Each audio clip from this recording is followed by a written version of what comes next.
شروع اللہ کا نام لے کر جو بڑا مہربان نہایت رحم والا ہے۔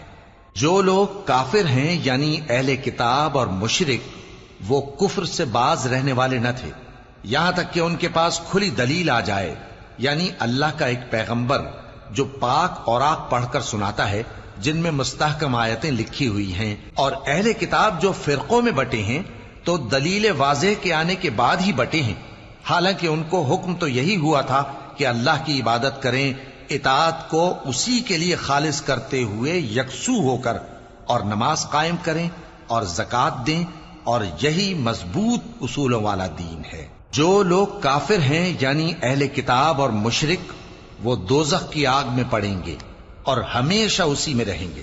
یہ لوگ سب مخلوق سے زیادہ برے ہیں۔ بے شک جو لوگ ایمان لائے اور نیک عمل کرتے رہے وہ تمام خلقت سے بہتر ہیں۔ ان کا صلہ ان کے پروردگار کے ہاں ہمیشہ رہنے کے باغ ہیں جن کے نیچے نہریں بہ رہی ہیں، ہمیشہ ہمیشہ ان میں رہیں گے۔ اللہ ان سے خوش اور وہ اس سے خوش۔ یہ صلہ اس کے لیے ہے جو اپنے پروردگار سے ڈرتا ہے۔